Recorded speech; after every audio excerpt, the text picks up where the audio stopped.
first slide, we talked about equilibrium. The matter and energy that comes into a system then is matched by the matter and energy that exits a system.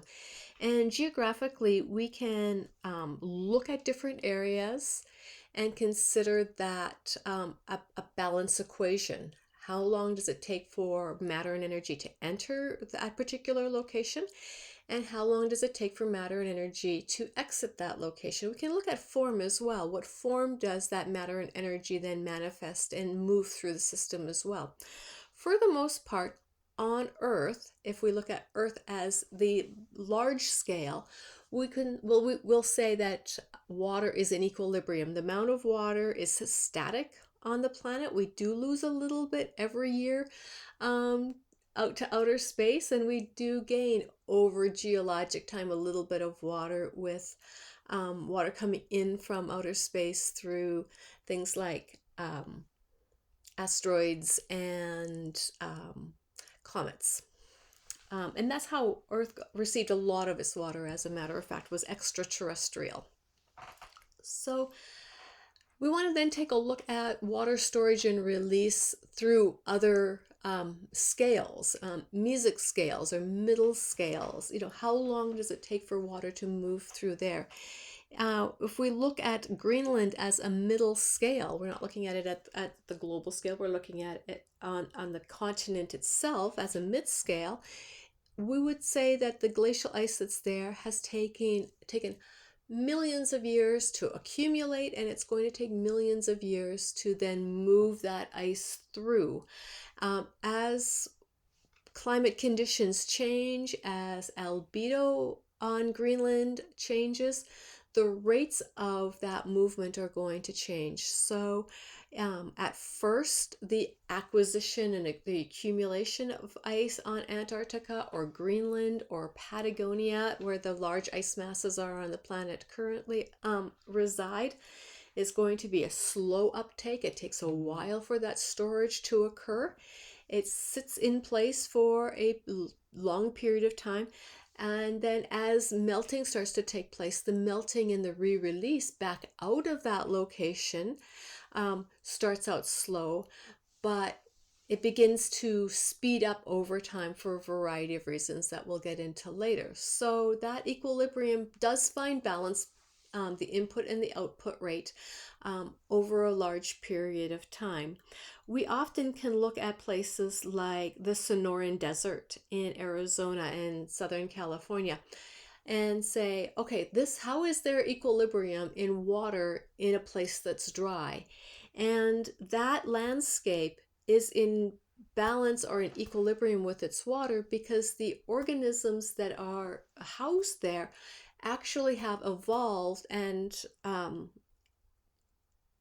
are able to then manage the water when it comes in and how it comes in, what form it comes in. And so therefore there is equilibrium there. That water then comes in generally for the Sonoran Desert over 2 rainfall seasons that year. So it's a little bit more moist desert environment than other deserts are. And the plants and animals there uptake that water when that water becomes available, or they adopt life strategies that are more nocturnal, for instance. So when it's cooler and the water that was atmospherically uptaken during the day then becomes available at night through condensation. So we've got that sort of equilibrium that takes place as well. The Sonoran Desert and other deserts haven't always been dry. They have been moister. They have been moister over geologic times because they occupy different locations on the planet. So these were wet locations. One of my favorites is Axel Heiberg Island in the northern Canadian islands. That has fossil evidence that there was this great rainforest, and now it's in the high Arctic, which is a cold desert landscape.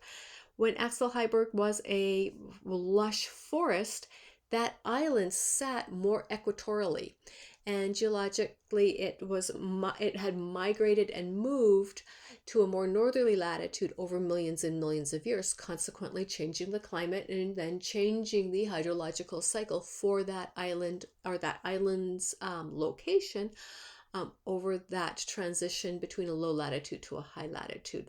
So there's change with that equilibrium over geologic time. Small scale cycles, we can start to think about small scale cycles with equilibrium with seasonality. And on the slide, I've got virga, which is rain that doesn't make it to the ground. So what's happening is the rain, the water evaporates, it moves towards a cloud.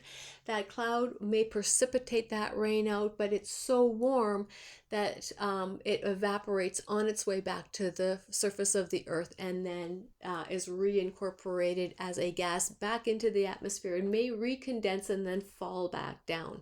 So this is a very small cycle, very localized condition of water cycling through an environment. Seasonally, then, we have places like maybe Mill Creek in Youngstown, and we can take a look at when water is available there, when it's not available there. Within the glacial lake that is the center feature of Mill Creek, and recognize when does that lake environment swell. Well, that's going to be an early spring phenomena through to the beginning of summer.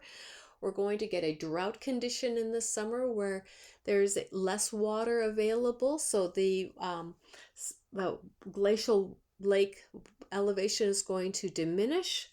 Rain returns in the fall, so we get an input of water in the cycle in that location in the fall.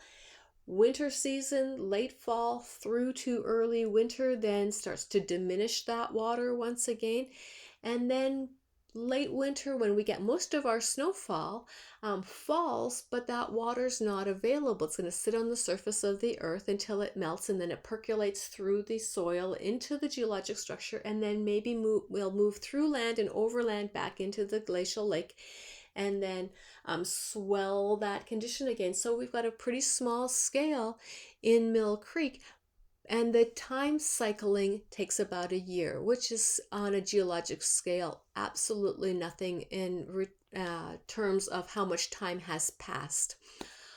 Overall, then, you're going to find that your textbook and other textbooks are going to say the average scale that the earth cycles water is about a 2-week cycle. And what we're doing is we're taking the large amount of time that glacial ice is storing and releasing water, and then the virga that's taking just a couple of minutes, and we're averaging all that, and we come up with this magic number, which is 2-week cycle, which is just crazy and irrelevant. Sometimes statistics means nothing, and in this case it really is the difference that makes none.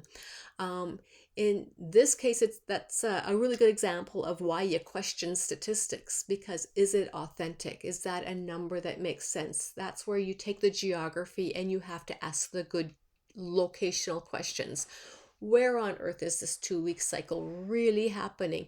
Well, I would probably argue that it's going to be locations like Florida, where you've got a 2-week cycling happening, or like Northern California, those sorts of locations. But definitely are the Arctic and the Antarctic, we don't have a 2-week cycle, and we definitely don't have a cycle in and around Honduras and Belize and Chile. That cycling is not happening over a 2-week period there. It's much more compressed. So you've got to ask the good questions and question the statistics.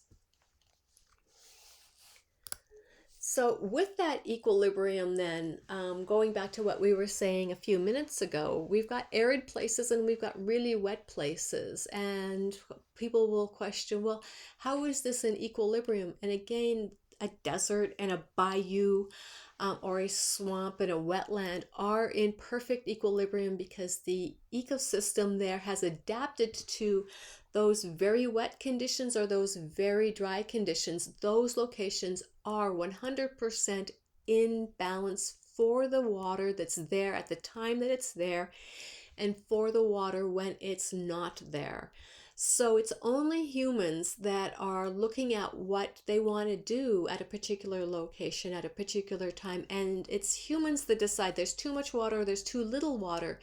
And we're the ones that are saying it's not in equilibrium. It's it's in equilibrium for everything but what human desires are. So then humans will construct the landscape, modify the landscape so it fits our desires. So in Las Vegas, we capture water in the Hoover Dam that's coming out of the Grand Canyon and out of the Green River. Um, Impound that water, divert it to Las Vegas, and then produce this oasis in the desert, right? A completely artificial environment. Likewise, New Orleans is equally artificial, as are other locations like Holland, where we've held back the water, we've put up dams and levees, in some cases constructed higher elevations of land masses above the low water or high water mark, so we can inhabit those locations as well. These places become really tenuous because it takes a lot of effort to maintain water in a location where water isn't normally occurring, and it takes a lot of engineering and energy to keep water out of places. Because of that tenuous situation, the vulnerability of these places is really high, and a really good example of that is the breach of all the dams and levees during Hurricane Katrina when it hit New Orleans. We destroy a couple of levees or we destroy a couple of dams, and the flooding of New Orleans then becomes a cleanup project for a decade or more. So it's really quite astounding what humans are able to do to create a landscape that we can inhabit. But it is also, we need to recognize how sensitive these landscapes that we've created are.